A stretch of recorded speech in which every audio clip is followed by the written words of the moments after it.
प्यारे बच्चों, हम यहाँ पे शुरू करने जा रहे हैं गॉस लॉ की एप्लीकेशन। तो गॉस लॉ की एप्लीकेशन में शुरू करने से पहले कुछ बातें आपको ध्यान रखनी है कि हमें एक गॉसियन पृष्ठ कल्पना करनी पड़ती है।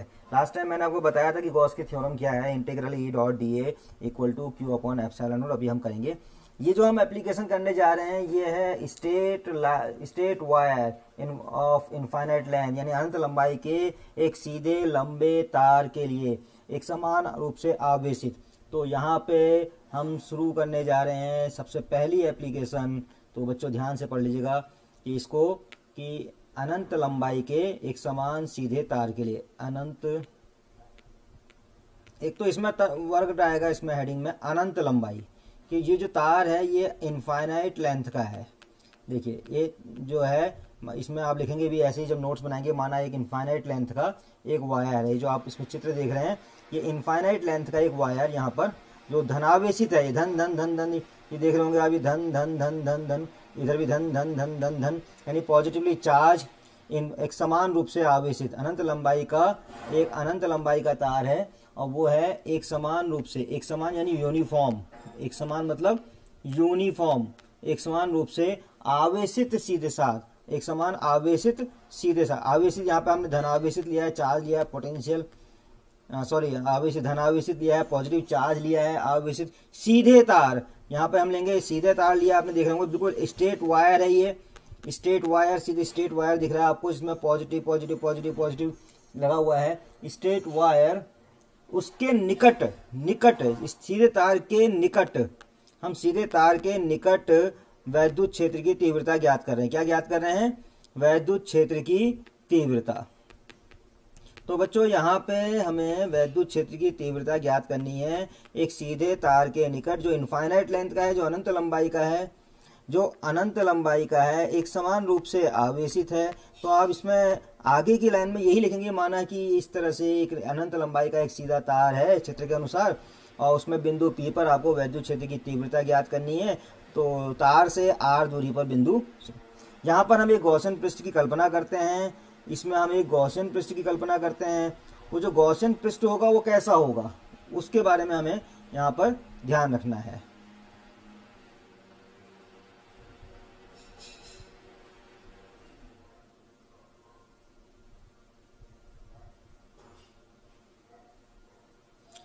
ये जो गॉसियन पृष्ठ होगा वो कैसा होगा उस पर भी हमें इसमें एक नज़र रखनी होगी। इसमें गॉसियन पृष्ठ जो है बिंदु P से लेता हुआ होना चाहिए, वो बिंदु P से होता हुआ जाना चाहिए, राइट। तो पहली कंडीशन ये थी। और गॉसियन पृष्ठ ऐसा होना चाहिए जिसमें हमें हमें ऐसा मिल जाए पृष्ठ जो पृष्ठीय क्षेत्रफल होता है, एरिया वेक्टर क्षेत्रफल सदिश जो होता है, पृष्ठ का जो क्षेत्रफल होता है उसका क्षेत्रफल सदिश होता है, उसकी दिशा और वैद्युत क्षेत्र की तीव्रता की दिशा एक ही हो। अब पृष्ठीय क्षेत्रफल को हम कैसे लेते हैं, क्षेत्रफल सदिश को हम कैसे लेते हैं, एरिया वेक्टर को पृष्ठ के अभिलंबवत बाहर की ओर। वैद्युत क्षेत्र की तीव्रता भी यहाँ पर हमें ऐसे ही मिलनी चाहिए, उसी दिशा में बाहर की ओर। तो यहाँ पर हम एक गॉसियन पृष्ठ की कल्पना की है, जैसे हमने आपको चित्र में दिखाया है, बिल्कुल सिलेंड्रिकल बेलनाकार। ये बिंदु P है यहाँ पर, इस बिंदु P, ये जो बिंदु P है, इस बिंदु P पर हमें वैद्युत क्षेत्र की तीव्रता ज्ञात करनी। इससे लेकर के हमने एक सिलेंड्रिकल, बिल्कुल इस तरह से, ये सिलेंड्रिकल इस तरह से, ये इस तरह से हमने एक वैद्युत क्षेत्र, हमने बेलन की कल्पना कर रखी है। ओके, तो ये जो बेलन की जो कल्पना की है उसमें यहाँ पर अब एक चीज देखिएगा, आप इसमें ध्यान दीजिएगा, जो हमने ये बेलन की जो कल्पना की है ये बंद बेलन है, बंद, क्योंकि गॉसियन पृष्ठ क्या होना चाहिए, बंद, क्योंकि हमारा जो गॉस का नियम क्या है, वो बंद पृष्ठ से गुजरने वाला वैद्युत फ्लक्स, उसके अंदर आवेश जो फ्लक्स होता है उसके अंदर आवेश, नेट आवेश का, परिणामी आवेश का 1/ε0 गुना होता है। यह है गॉस की थ्योरम। गॉस का जो नियम है, गॉस लॉ जो है, गॉस लॉ है, वो ये है कि संपूर्ण किसी बंद पृष्ठ से गुजरने वाला संपूर्ण वैद्युत फ्लक्स को हम यहाँ पे लिखेंगे इंटीग्रल ई डॉट डी ए। और अगर हम संपूर्ण लिख रहे हैं तो मैं यहाँ पर ऐसा भी कर दूंगा, बराबर नेट आवेश Q अपॉन एप्सिलॉन नॉट। जब अनंत लंबाई का सीधा तार है तो हम कितना आवेश इस बेलन गॉसियन पृष्ठ के अंदर होगा, इसको हम मान लेते हैं Q होगा, सपोज Q आवेश है ये। पर यहाँ आपको Q नहीं दिया गया है, यहाँ आपको क्या दिया गया है, यहाँ दिया गया है आपको लैम्डा। ये लैम्डा क्या होता है भाई, ये लैम्डा होता है रेखीय आवेश घनत्व, लीनियर चार्ज डेंसिटी। रेखीय आवेश घनत्व, जहां इस एक समान रूप से आवेशित तार में जो रेखीय आवेश घनत्व है वो क्या है, लैम्डा। लैम्डा रेखीय आवेश घनत्व को कैसे परिभाषित करते हैं, लैम्डा को कैसे परिभाषित करते हैं हम, या लीनियर चार्ज डेंसिटी को हम कैसे परिभाषित करते हैं, लीनियर चार्ज डेंसिटी। तो बच्चों इसका बहुत सिंपल है, मामला बहुत ही सिंपल है, इसमें कोई प्रॉब्लम नहीं है, इसमें कोई प्रॉब्लम नहीं है, क्योंकि लैम्डा बराबर होता है Q upon L, charge per unit length. इससे मतलब है कि हम Q को रिप्लेस कर सकते हैं, Q को बदल सकते हैं और उसकी जगह पर हम लैम्डा L लिख सकते हैं। Q की जगह हम क्या लिख सकते हैं, लैम्डा L। तो बच्चों यहां पर Q की जगह हम लैम्डा L लिख देंगे और उसके बाद हम यहां पर अब निकालते हैं आगे की कहानी। देखिए आगे की कहानी क्या है, इसमें अब हमें लेना है संपूर्ण वैद्युत फ्लक्स। तो मैं कहूं यहां पर एक तो मुझे पृष्ठ ये दिख रहा है, इसमें नंबर 1 लिख दिया मैंने, एक पृष्ठ इसके ठीक नीचे भी होगा और एक है ये 3, यानी 2 ऊपर के नीचे के कर्व्ड सरफेस और वक्र वक्र वक्र पृष्ठ, बेलन का वक्र पृष्ठ, कर्वेचर, ठीक है। एक हो गया top circular part, top circular part, bottom circular part. अभी ध्यान से देखिएगा, टॉप और बॉटम में इलेक्ट्रिक फील्ड हमने इस तरह का सममित वो गॉसियन पृष्ठ लिया है कि इलेक्ट्रिक फील्ड की जो डायरेक्शन है वो बाहर की ओर होगी। वो कैसे होगी, बिल्कुल बाहर की ओर, इलेक्ट्रिक फील्ड बाहर को इधर, और इस पृष्ठ पे संपूर्ण, क्योंकि आर दूरी पर है, जगह जगह आर दूरी बराबर बराबर बराबर बेलन के चारों ओर, तो ई जो होगा वो बराबर होगा। तो इस तरह का पृष्ठ लिया है। परंतु जो ऊपर का जो टॉप सर्कुलर पार्ट है या नीचे का जो बॉटम का सर्कुलर पार्ट है, जिसे 1 और 2 लिखा है मैंने यहाँ पर, 1 2 एंड दिस इज 1, तो उसमें पृष्ठ लेंगे हम डीए लेंगे, एरिया वेक्टर, टॉप बाहर की ओर अभिलंबवत, और नीचे इसमें लेंगे अभिलंबवत। यहाँ पर अगर मैं लूँ यहाँ पर, तो यहाँ पर भी मैं डीए लूंगा, तो नीचे को लूंगा यहाँ पर डीए वेक्टर, जिसे हम एरिया वेक्टर कहते हैं, इलेक्ट्रिक फील्ड इधर को। इन दोनों के बीच में जो कोण है वो 90 डिग्री है। वो कितना है, 90 डिग्री। तो बच्चों जब ये कोण 90 डिग्री है तो cos 90 क्या होगा, 0। यहाँ पर ई डॉट प्रोडक्ट है, dot product A dot B होता है, ए बी कॉस थीटा। अगर थीटा 90 डिग्री होगी तो cos 90 0। तो ऊपर और नीचे का चक्कर तो खत्म। ऊपर और अगर आप लिखना चाहें तो लिख भी सकते हैं कि अगर मैं इंटीग्रल ई डॉट डी ए को पार्ट में डिवाइड कर दूं तो मैं लिखूंगा 1 ई डॉट डी ए, जितना भी एरिया ले रहे हैं बराबर ले रहे हैं, अवयव लिया D A, plus integral E dot D ए, एक लेंगे हम वक्र भाग में इतना एरिया और उसको इंटीग्रेट कर देंगे, और नंबर 3 लेंगे थर्ड, क्योंकि यहां पर 2 1 और 3, देखिए 1 और 3 मैंने आपको पहले बता दिया, 1 ये लिया है और 2 ये लिया, सॉरी 1 और 2 लिया है हमने सर्कुलर पार्ट, ये आपके हैं ऊपर के सर्कुलर पार्ट और ये है कर्व पार्ट। तो जो वृत्ताकार जो होता है ऊपर का और नीचे का, टॉप और बॉटम का, उसमें तो ई और डी ए क्या है, 90 डिग्री का कोण है, समझ रहे हैं ना, 90 डिग्री का। This is the circular part, और ये आपका सर्कुलर पार्ट, और ये आपका हो गया कर्व्ड पार्ट, वक्र, जिसे आप कहते हैं वक्र। तो ये बराबर आपका हो जाएगा, पहला वाला हो जाएगा 0, क्योंकि 90 डिग्री का कोण है भाई, फिर प्लस 0, 90 डिग्री का कोण है भाई, पर इसमें नहीं है, इसमें है कितना कोण, E D A cos theta कितना है, देखिए यहाँ पे जो वक्र भाग होता है, वक्र पृष्ठ जो होता है, उसमें वक्र जो होता है बेलन का, यहाँ पे हम देख रहे हैं ई और ये देख रहे हैं डी ए, दोनों क्या है, सीधे एक ही दिशा में। डीए को लेंगे बाहर की ओर, आउटवर्ड अभिलंबवत, पृष्ठ के बाहर की ओर, एरिया वेक्टर, ई और डीए के बीच का कोण कितना है, 0 डिग्री। तो 0 डिग्री लेंगे यहाँ पे, 0 डिग्री। अब देखो बच्चों, ये माइनस तो नहीं होना या प्लस होना है ये, तो बराबर, अब ये हो गया 0 0 को तो हटा ही दो, और ये हो गया आपका इन ई डी ए, कॉस 0 कितना हुआ, 1, कॉस 0 का मान होता है 1। तो ये हो गया संपूर्ण वैद्युत फ्लक्स, जिसमें ई बराबर है, क्योंकि ई बराबर है तो हम इसको बाहर ले लेते हैं, अंदर आ गया आपका इंटीग्रल डी ए, यानी डी ए का समाकलन करना पूरे क्षेत्रफल में, और वक्र पृष्ठ यानी पूरे कर्व भाग का क्षेत्रफल कितना होता है, तो हम ये मेंसुरेशन से जानते हैं। अगर हमें त्रिज्या पता हो बेलन की और लंबाई, जिसमें हम बेलन की लंबाई पता हो, तो 2 पाई आर एल, जहां आर क्या है, त्रिज्या है। आइए फिर चित्र में देखिए, जो आर है वो आपका ये है, ये वाला पार्ट आर, जो आप यहाँ पे भी लिख रहे हैं, ये त्रिज्या क्या है, त्रिज्या जो दूरी है वो r है। तो ये क्या हो गया 2πr_l, 2πr_l। तो बच्चों यहां तक तो हमारा निकल गया संपूर्ण वैद्युत फ्लक्स जो हमें निकालना था बंद पृष्ठ से गुजरने वाला। बंद पृष्ठ था नहीं, यहां पर हमने कल्पना की एक ऐसे पृष्ठ की जो बंद हो, और वो कल्पना की हमने गॉसियन पृष्ठ। और वो गॉसियन पृष्ठ हमने ऐसा लिया जो सममित सिमेट्रिकल नेचर का हो, दूसरा ई का मान हर जगह उस पृष्ठ पर बराबर हो, और ई और डी ए के बीच में जो कोण हो वो 0 डिग्री हो।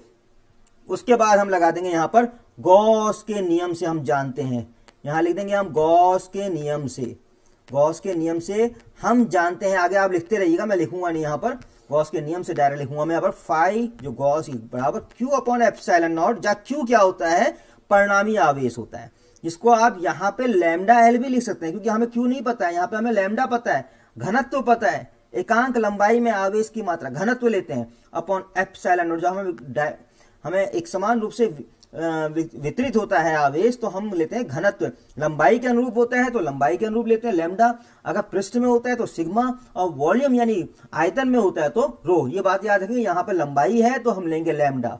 तो फाई बराबर lambda L upon epsilon not, और उसको एक समीकरण एक लेते हैं, यहाँ पर एक ये था जो हमने निकाला, और एक हमने गॉस के नियम से ये लिखा। तो अब हम क्या करेंगे, बराबर कर देंगे E इंटू, यहाँ पे गॉस का नियम जो है किस काम आता है वो आपको मालूम होना चाहिए, E निकालने के काम आता है, वैद्युत क्षेत्र की तीव्रता। जहां हम बिंदु आवेश के कारण नहीं निकाल पाते, जहां कूलाम के नियम का प्रयोग नहीं कर पाते, वहां हम इसका प्रयोग करते हैं, किसका, गॉस के नियम का, lambda L upon epsilon not. अब यहां पर E आ जाएगा कितना, देखो L से तो L काट दो, ये L से L काट दो, अब हमारे पास आया 1/2 epsilon not lambda upon R। This is the definition, this is the formula, ये आपका सूत्र है, इसको बॉक्स के अंदर बंद कर लीजिए। न्यूमेरिकल प्रॉब्लम के लिए आपको एक और बात बताऊं मैं, इसमें E इक्वल टू यहां पर कर देना 1/4 एप्सिलॉन नॉट, और यहां लिख देना 2 लैम्डा अपॉन R। और अगर हम ऐसा ही पद्धति में ले रहे हैं तो न्यूमेरिकल प्रॉब्लम में एक चीज और अच्छी कर सकते हैं, 1/4 एप्सिलॉन नॉट का मान लिख देंगे आप 9 × 10⁹, और जो मात्रा यहाँ पे आता है मात्रा ले देंगे, और E बराबर आ जाएगा आपका, E को लेना पड़ेगा उसमें न्यूटन पर कूलाम या वोल्ट पर मीटर, यहाँ लिखेंगे 9 × 10⁹, और यहाँ कर देंगे 2 लैम्डा। ये सब ऐसा ही पद्धति में सारी चीजें होनी चाहिए। R किस में होना चाहिए, मीटर में होना चाहिए। तो इस प्रकार से हम ये गॉस के नियम का हमने यहाँ पर, अब इसमें क्या चीज देख रहे हैं, लैम्डा तो यहाँ पर कांस्टेंट है, तो E और R में क्या संबंध है, व्युत्क्रम संबंध है। E और R में क्या संबंध है, व्युत्क्रम संबंध है, जहां पर हम कह सकते हैं इसको कि रेखीय आवेश के कारण वैद्युत क्षेत्र की तीव्रता रेखीय आवेश से बिंदु की दूरी के व्युत्क्रमानुपाती होती है, तथा इसकी दिशा रेखीय आवेश के लंबवत बाहर की ओर, बाहर की ओर, रेखीय आवेश के लंबवत बाहर की ओर होती है। इसको यार देखो, आप देख रहे थे वहां पे दिशा बाहर की ओर ही देख रहे थे, वहां पर हम ना दिशा ये बाहर की ओर होती है, इसको दिशा को हमेशा दिखाना पड़ता है, अभी वैद्युत क्षेत्र की बात करते हैं तो दिशा बाहर की ओर। E क्या है, E और R में क्या संबंध है, व्युत्क्रम संबंध है। और इसको अगर हमें एक ग्राफिकल उससे दिखाऊं तो मैं इस रूप में दिखाऊंगा इसको, E एंड R, इसका ग्राफिकल रूप आता है इस तरह से, जो आपको दिखाता है E और R में संबंध। ये नीचे को गिरता जाता है, व्युत्क्रम रूप में गिरता है ये। तो इसको थोड़ा सा मैं और सही कर लेता हूं, 1 मिनट, ठीक हो गया।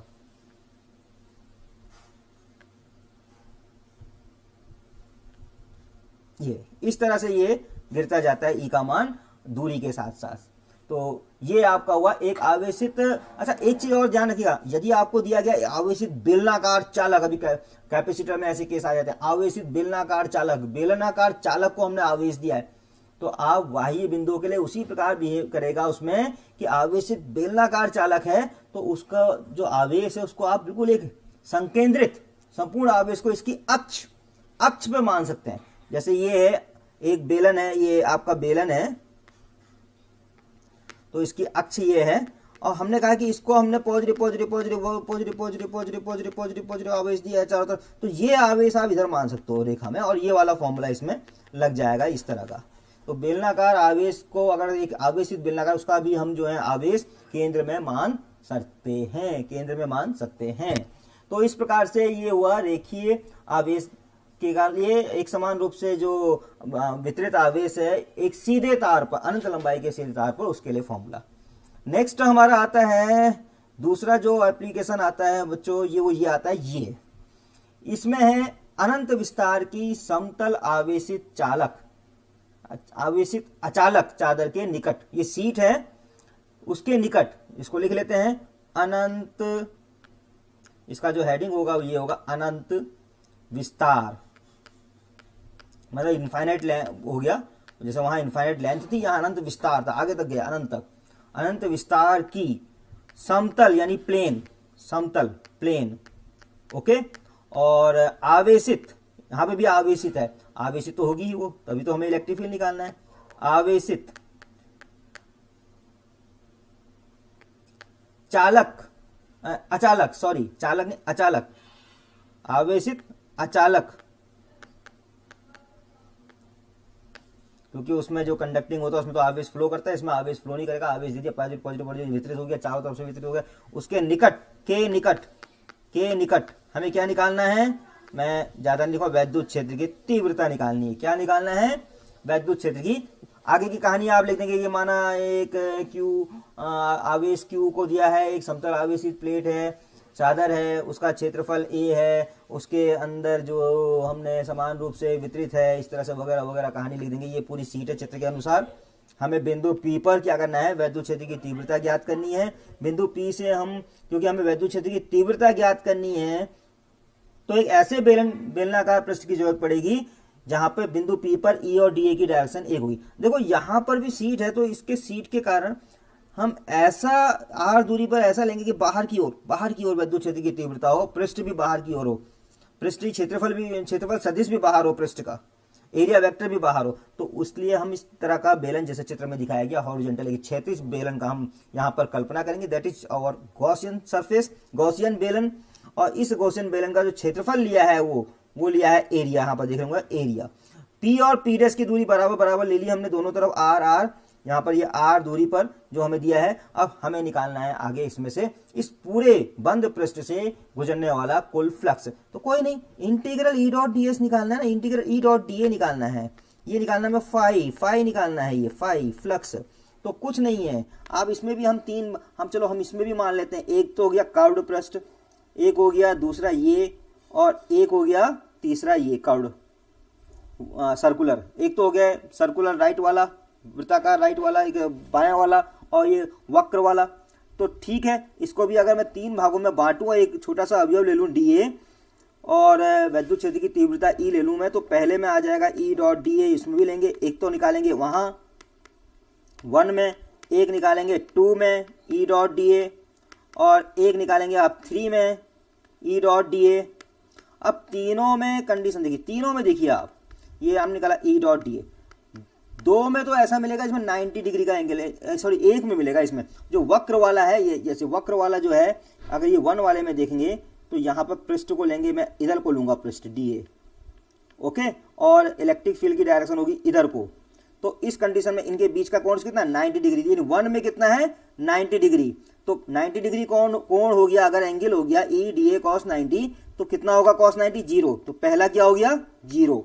अब दूसरे में क्या है, दूसरे में हम देख रहे हैं ई और डी ए के बीच में जो है एक ही दिशा में है, और दोनों वेक्टर, ई वेक्टर भी वैद्युत क्षेत्र की तीव्रता का वेक्टर भी और क्षेत्रफल सदिश भी, उनके बीच का कोण कितना है, 0 डिग्री। तो कॉस 0 हो जाएगा, कॉस 0 कितना होगा, 1, यानी कि यहां आ जाएगा ई डी ए कॉस 0।